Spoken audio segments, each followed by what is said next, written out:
Today we take you to a tiny village situated in the east of Jiangsu Province, China. This village is deemed to be the most prosperous among all, so much so that if your income is under $400,000, you are considered poor. Join us on an extraordinary journey as we take you to Huaxi Village. Hey everyone, welcome back to our channel. In today's video, we're going to take you on a tour of a village where every resident is a millionaire. The Huaxi Village, which covers about 240 acres of land, about twice the size of the Vatican City, is very tiny as compared to the national capital, Beijing, where Beijing is bustling with a population of over 21,335,000, Huaxi stands at a humble 350,000. Back in the 1950s, this village was primarily into rural farming with just 600 residents, but thanks to Wu Renbao, the former secretary of Huaxi Village Communist Party, the village was transformed into what you can see today. Renbao set up 12 corporations in the village ranging from textiles to steel. He even managed to put Huaxi on China's stock exchange back in 1998. In short, one can say that he revolutionized and changed the course of the village forever. In March 2021, the village bid adieu to its hero with a 20-vehicle funeral procession and a helicopter flypast. The man's legacy continues to live on thanks to his fourth son, Wu Xian, who has vowed to keep up with the growth of the village.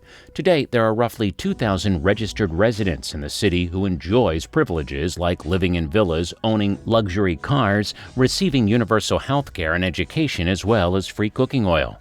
It is widely believed that these privileged residents have at least $250,000 in their bank account. While the inhabitants may be rich, it's not all about fun and play at the Huaxi Village. The village was in fact designed for a work-and-go-home routine.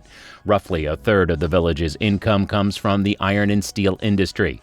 Huaxi imports raw materials from India and Brazil and exports its products to more than 40 countries. The textile factories employ women who are known to work tirelessly at the sewing machines all day, all week. This work culture of the village is picking up slowly and influencing the other surrounding villages too. Today, more than 80 factories have been registered in Huaxi alone. Here, everyone works 7 days a week with no weekends for the greater food of the village, mainly in the city's industrial factories. This meant absolutely no hangout spots. In other words, no bars, no clubs, no internet cafes, and no karaoke lounges. The village is instead governed by strict social guidelines, like, say, for example, gambling and drugs are strictly forbidden. There are a lot of stories surrounding the prosperity of the village. A lawyer named Yuan Yulai of the Zhejiang law firm once said that if you leave Huaxi, you lose everything. Even if villagers do not get rich, they can't take away their personal assets without leaving the village. So it's doubtful whether the assets belong to the villagers. And apparently, for those who choose to stay, the amenities come at a steep price.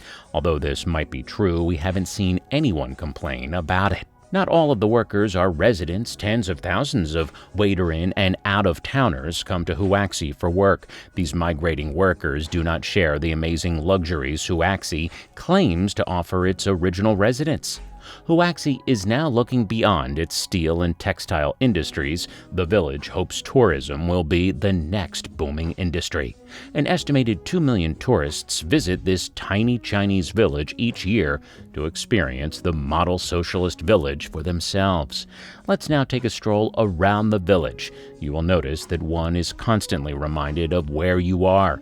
The theme of Huaxi is hard to escape since the village song is broadcast everywhere, either over megaphones or loudspeakers. The skies above Huaxi are the skies of the Communist Party. The land of Huaxi is the land of socialism. One cannot miss the rows and rows of European-styled model homes and villas that look identical, make up for the residential area of the spirited working population. This is not the only unique feature of the village.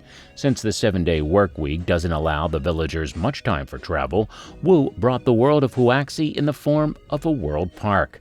The park is filled with iconic monuments from all over the world, like the Forbidden City of Beijing, the Great Wall of China, and even European landmarks like the Arc de Triomphe. This park does make for the perfect outing while at Huaxi. And then there's Huaxi's latest attraction, the new 1,076-foot high skyscraper that is now the 15th tallest building in China.